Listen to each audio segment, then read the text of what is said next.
You're listening to a podcast from thespoilist.com.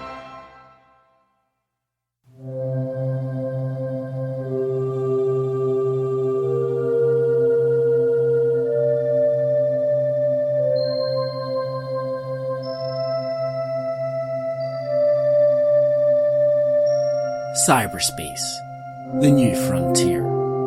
These are the voyages of the podcast First Contact. Its mission?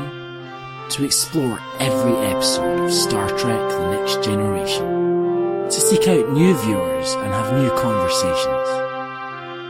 To boldly view what many have viewed before.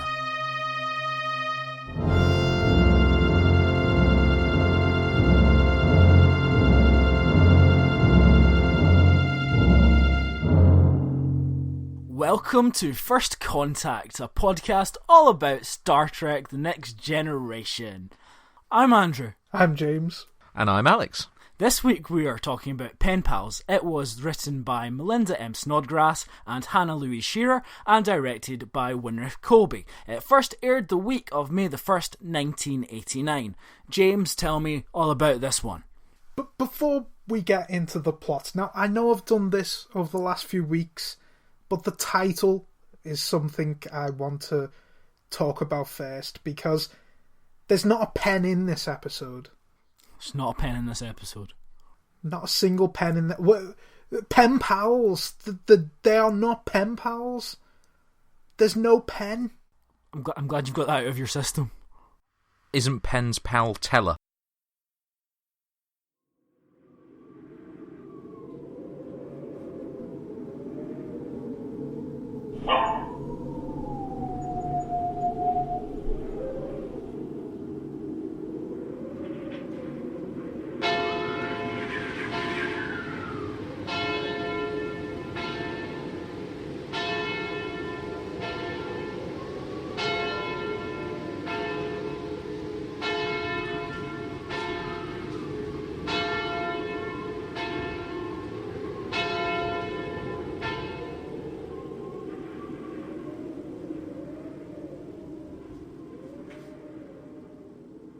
Anyway, in a metaphor for the BBC in the 1970s, one of the senior crew starts using the radio to start talking to an inappropriately young girl and forms a special bond. She asks Data for help as her world is dying, but as she's from a pre-war planet, giving assistance will break the Prime Directive.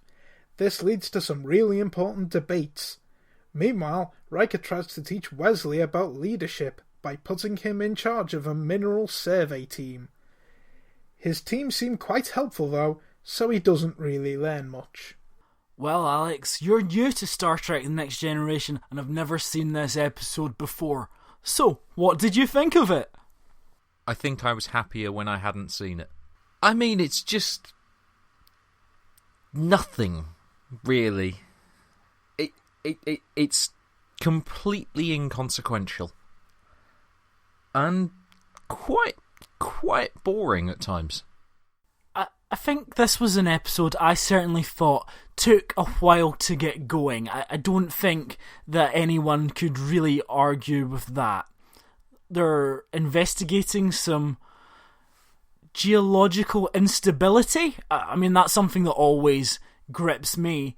And Captain Picard is going to ride a horse on the holodeck, observed by Councillor Troy. Now, what I did notice in this particular scene is they've gone on location. For this, they have gone on location. The number of episodes where you really needed a good location, and yet you get some horrible polystyrene set.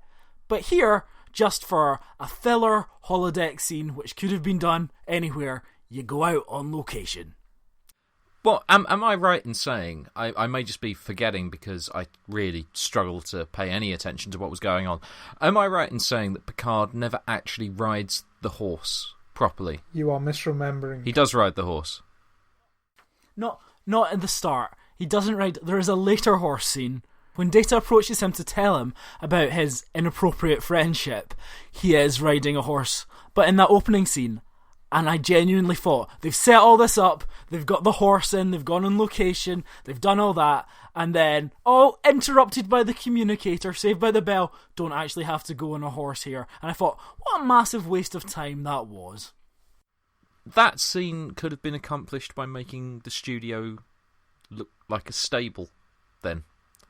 You could have done that. Whereas the set later on, for the little child's home, that looked so terrible, that would have benefited from something on location, perhaps. Almost as if they've got it round entirely the wrong way. To be fair, at least with the scenes there, it gives you something that's actually visually interesting, unlike the rest of the episode. That is true. It is visually interesting. It is great. And that's why it was so surprising that they've gone somewhere. That's very nice. But it's almost as if, we've got a bit of extra budget left over. Might as well use that for something. Because it's so rare. It is so rare that they actually go on location. The last time I can actually remember is Justice, I think. Correct me if I'm wrong. I'm probably wrong. But it's always Planet Hell redressed, although a lot less this season, but very rarely do we actually get something that's not just a set. Sometimes nice sets on the holodeck, but never actually, fields and forests and live animals. And I mean, when Planet Hell has turned up this series, it's been really obvious that that's what it is. They still can't disguise it very well. They never can. No. In fact, they end up just calling an episode of Voyager Planet Hell. But yeah, I mean, this week very much smacked of, we've got a horse.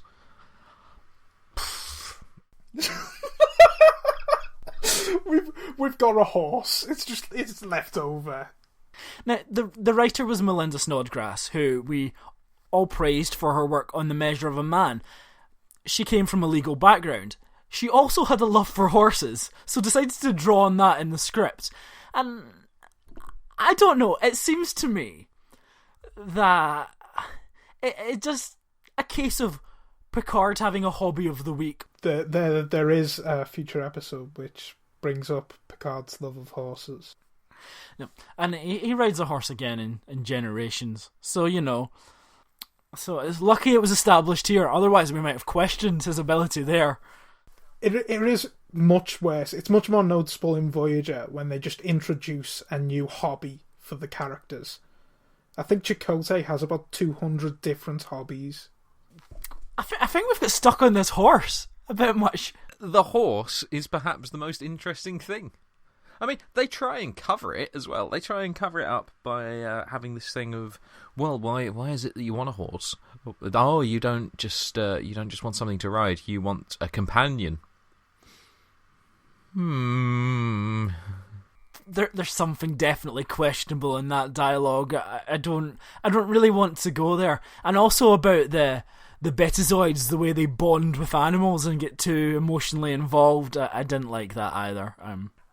I think you have very, very dirty minds. That's what I think. You think what you like, but I'm telling you now, this episode was just a thinly veiled disguise to talk about horse love. Anyway, the senior staff have decided that it's time to give Wesley some more responsibility. Never mind all the other officers on the ship who would maybe really like some experience at leading a team. No, Wesley, who's never been through Starfleet Academy, but yet gets to sit on the bridge and press all those important buttons, is getting to lead a team. He's overseeing a team checking into dangerous geological events. How did you like that plot? I think we can establish that, there's an A plot, which involves a horse, and then there's two B plots, and the most important of which is Wesley getting some responsibility for some reason. Well, I hated it. Right. It was just awful. I mean, these Wesley plots so often fall into this kind of mould of there being some issue that Wesley has to deal with, and him going, well, I'm not sure if I can deal with it. And then someone saying, Wes, you've got to deal with it. Oh, okay, I'll go and deal with it. And then him being an annoying prick, and then nothing. That's the whole problem. He doesn't make any mistakes. He doesn't screw up. He essentially doesn't learn anything from this exercise. There's no character arc. It's Wesley's right. Oh, and look, at the end, it turned out Wesley was right. Wesley's always right?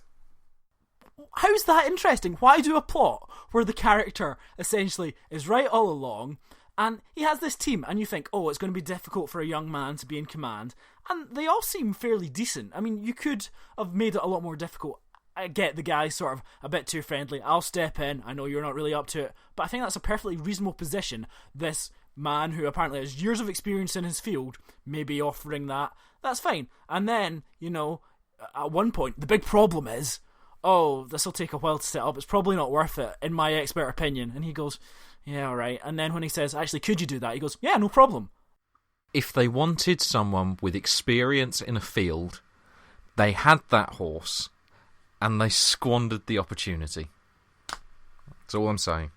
I really do get the feeling that this Wesley plot is a very, very late afterthought. In fact, I imagine they come up with the idea of having a horse in this week's episode before they come up with the idea of Wesley's plot, because it builds up and then there's nothing. Because you do get, if it was just the first half of the episode, you would expect there to be conflict in the second half of the episode. But we're in Gene Roddenberry's perfect future where there's no conflict, so in the second half of the episode, there's nothing. It's quite strange as well, because this doesn't often happen in a Star Trek episode. There's a 6-week time jump.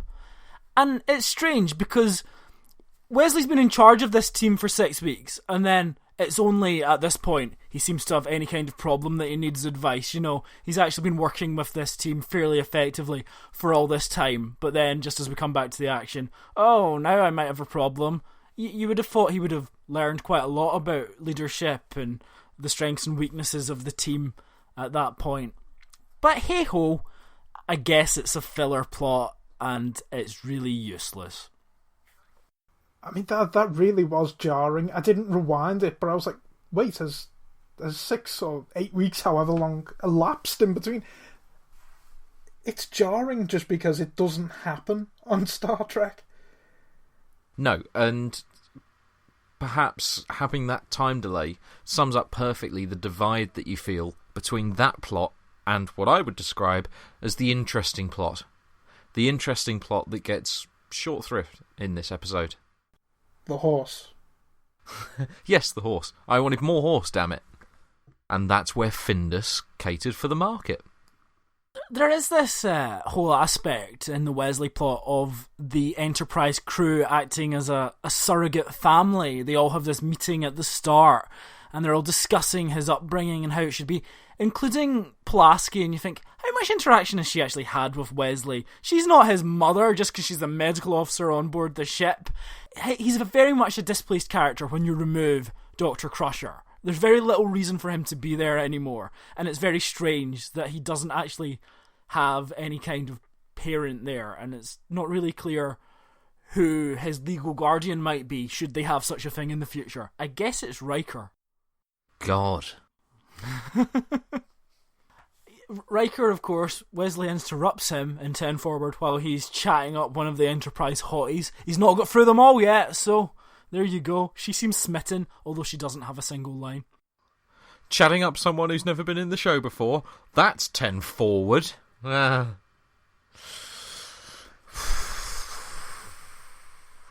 Although, interestingly, 10 Forward is on Deck 9.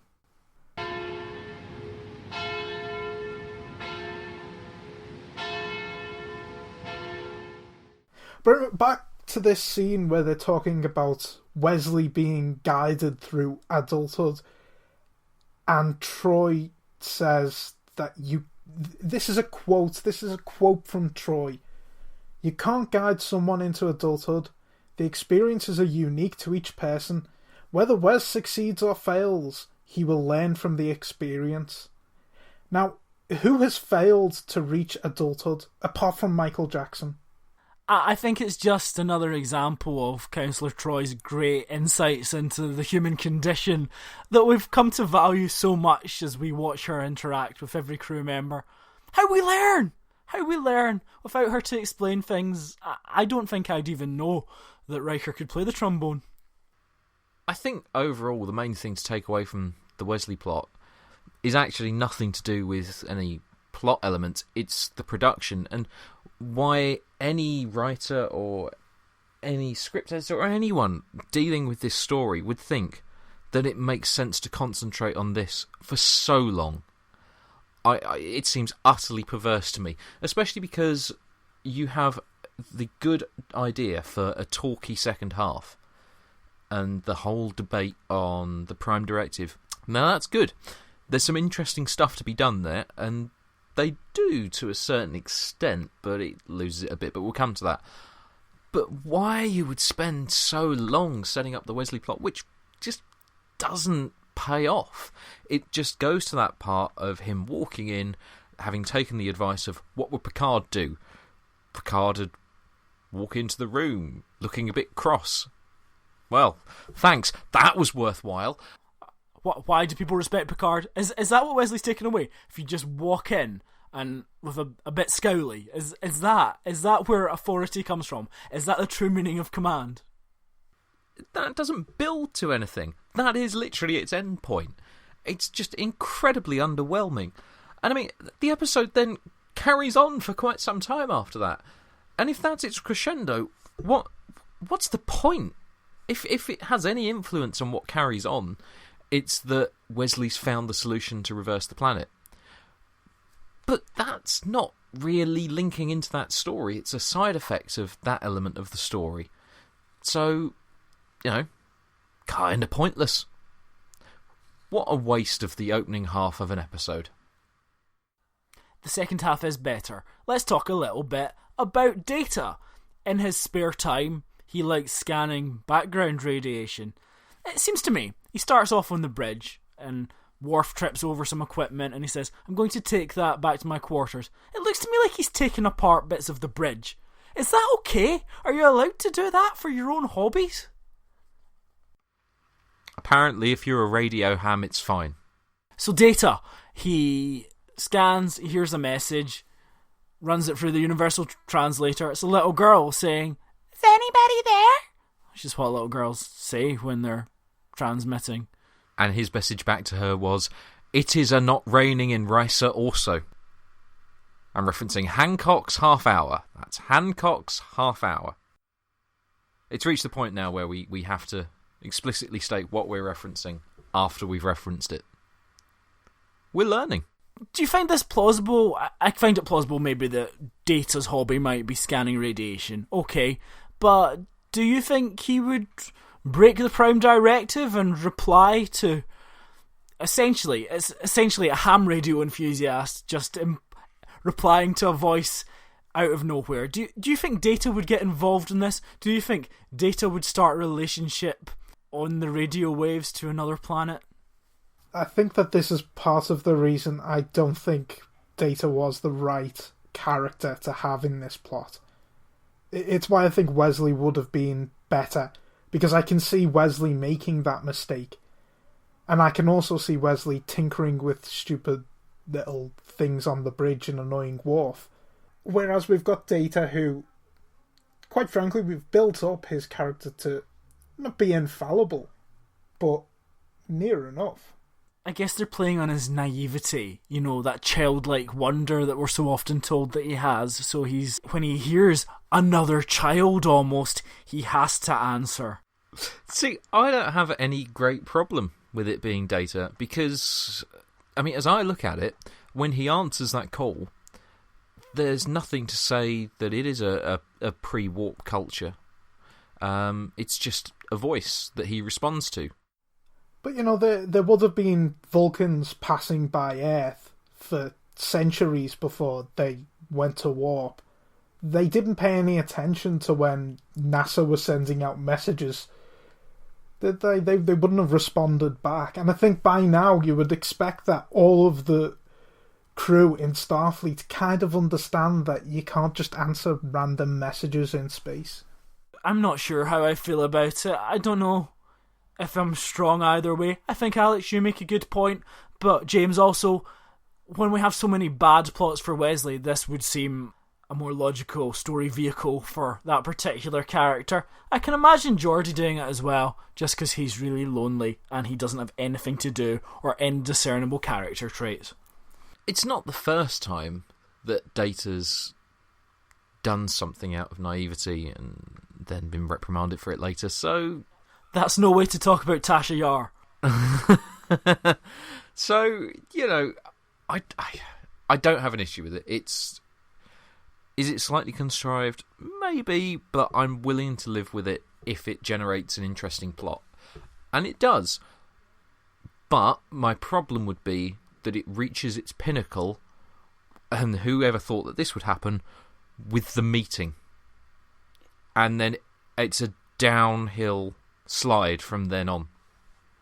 This is the first time, I would say, in Star Trek The Next Generation, that they've properly dealt with the Prime Directive. They attempted it several times in Season 1, but it didn't seem like anybody knew what it was. In Justice, in particular, that made no sense whatsoever. And also, Angel 1, it was very muddled there, but not much about that made sense. Here, we're actually having an interesting discussion. This meeting is perhaps the most Star Trek scene of any Star Trek scene ever made. It is, it's a big philosophical debate there. They raise the stakes, they talk about the consequences. It's just exactly what Star Trek should be doing. It's dealing with morality in a smart way. It's very interesting. I like this debate. This is a great scene. Well, I have one nitpick about this scene, because they have Pulaski defending Data, saying, oh, why aren't his emotions real about this girl? I'm not going to fall for it. They're not going to try and make me like Pulaski because, oh look, Pulaski now likes Data. They're best friends. No. No. There definitely seems to be an effort at the moment to soften her, doesn't there? I'm not sure. That is interesting, the meeting. But then they hear the girl's voice, which renders all debates null and void. It seems to me they reach the conclusion that no, they shouldn't interfere because they shouldn't interfere. And that's the Prime Directive. But then they're going to do something. Of course they're going to do something. What's the justification for them actually massively interfering with the natural order of a planet, completely changing the mineral makeup and altering the fate of a planet and perhaps an entire region of space? Because it's common sense. A lot of people were about to die, so you should try and help them, regardless of their technological advancement. Although, according to the episode, the reason is because it stopped being, is there anyone there? And it becomes, can you help me? Which is bloody convenient, isn't it? If they turned on that radio 30 seconds later, everyone would have died. I mean, it's a very convenient bit of avoiding having to come to a difficult answer. It's something that you get quite a lot in Doctor Who. The thing is, though, you let it slide on Doctor Who because Doctor Who is about a man that travels in time and space and is essentially a children's fantasy show where you present the problems but you try not to have the gritty dealing with it that involves lots of people dying in quite a hideous way. This does not have the same excuse. So does that matter? Are you allowed to interfere in a pre-warp civilization if they ask? I'm not sure I see a distinction. I mean, we have established in Season 1 they go to lots of pre-warp civilizations and have dealings with them. The Federation does. Something like Symbiosis showed that, but, you think that's an aberration because the writers didn't know what they're doing. But does this matter? Does it count if they send a message into space and they don't actually know there's any aliens out there? I think it's all on very odd ground. There's no question. It shouldn't come down to one person saying please. Who knew that Star Trek was so obsessed with manners? It's just want.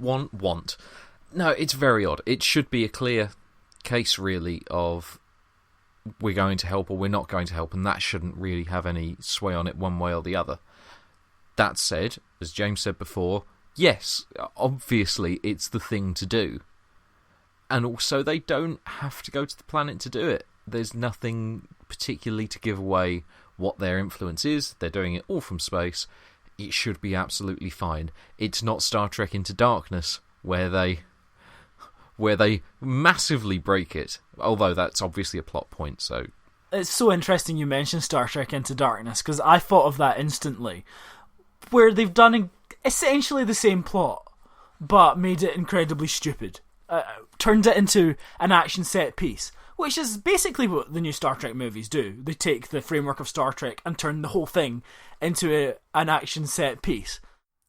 I did think of, because I haven't seen Star Trek Into Darkness, of course, but I have no plans to, so that doesn't really matter.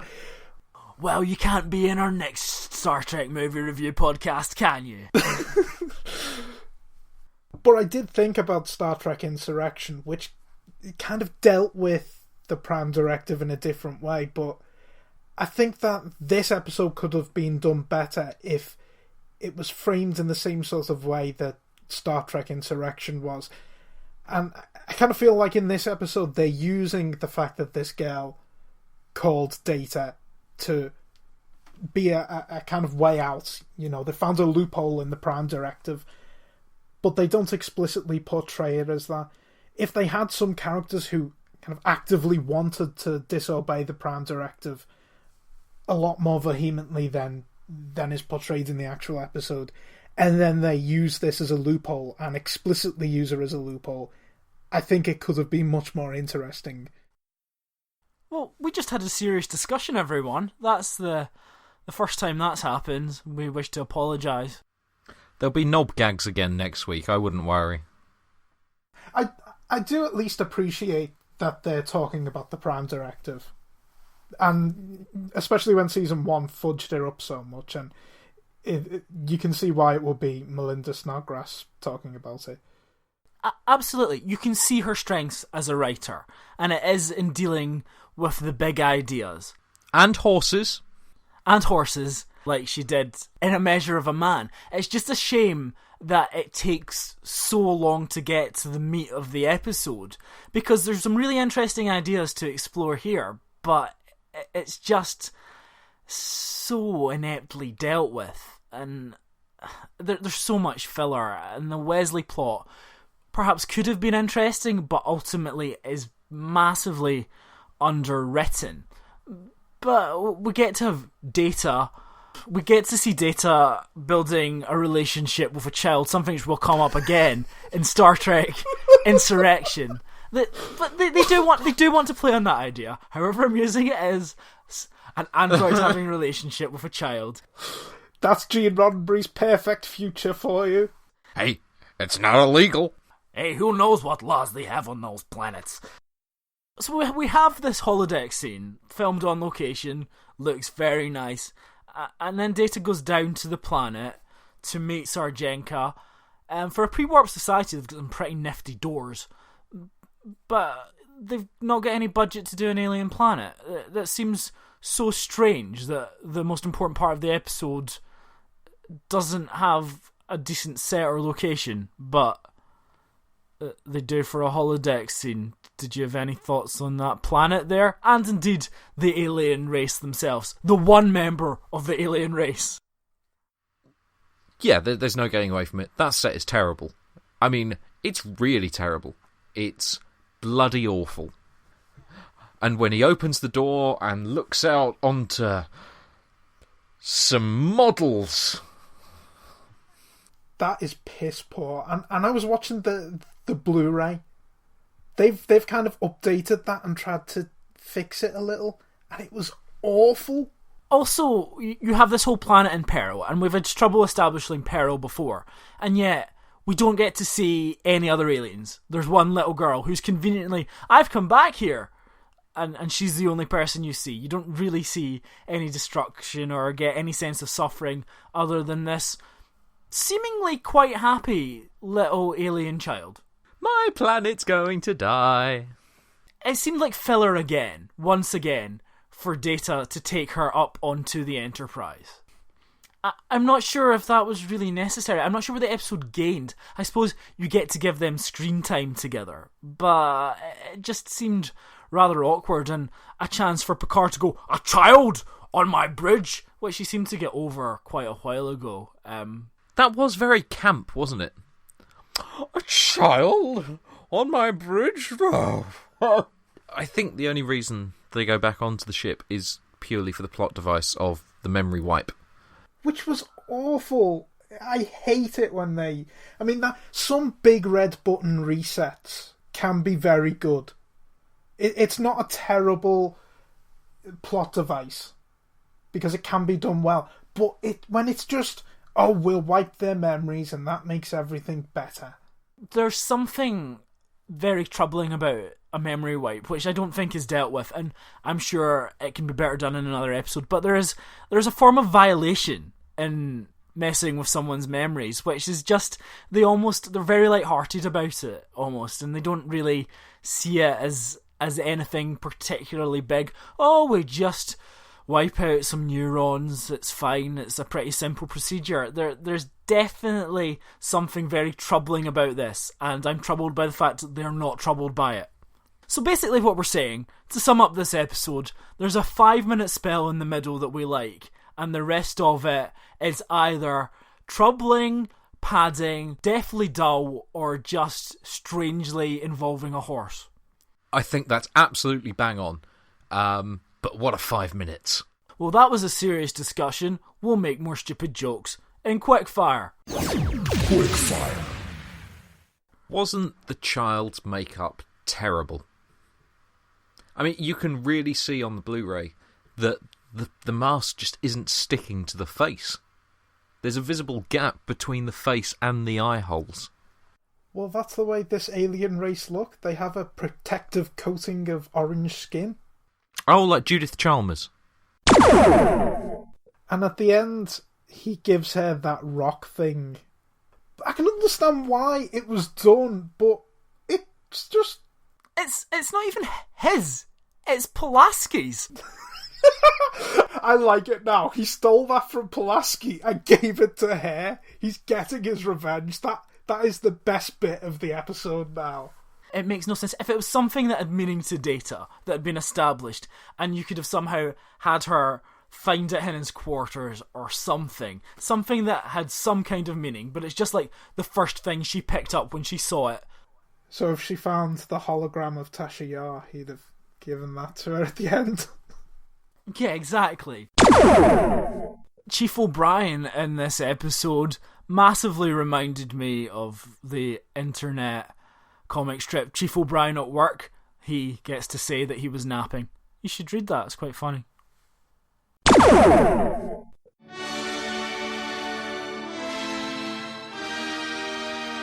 These are the words of Maurice Hurley.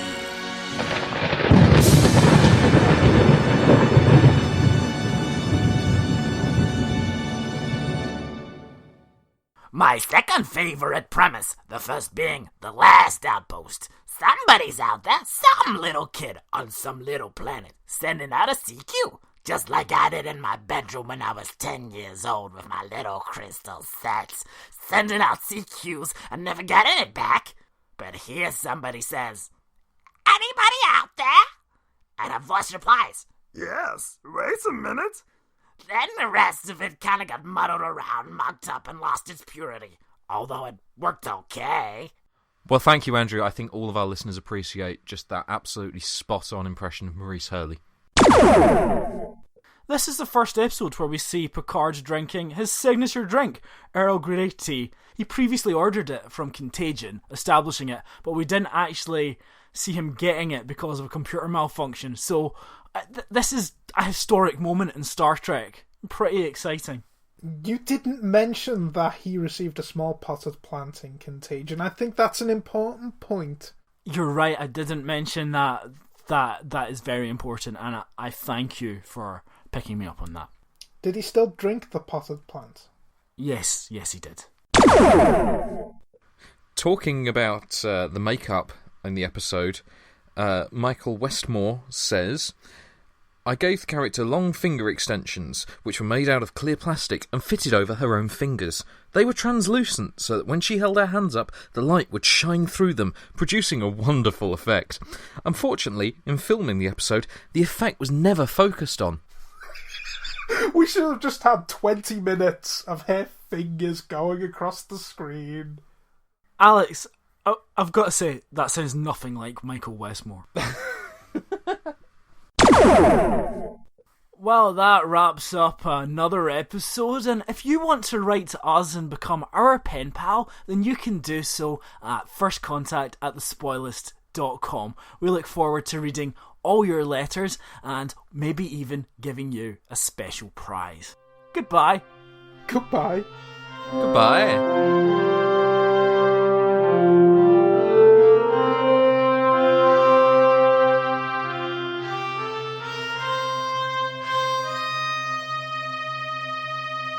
Well, at least he kept it vague. He didn't say who he was. He was going all catfish on this girl. That's a reference to modern pop culture, everyone. Yeah, I've heard of it. I know MTV doesn't show music videos anymore, though, which, frankly, I disapprove of. Oh, YouTube these days. Oh, the YouTube on the internets. That Rihanna. Oh, she doesn't wear many clothes, does she? I feel we've got lost.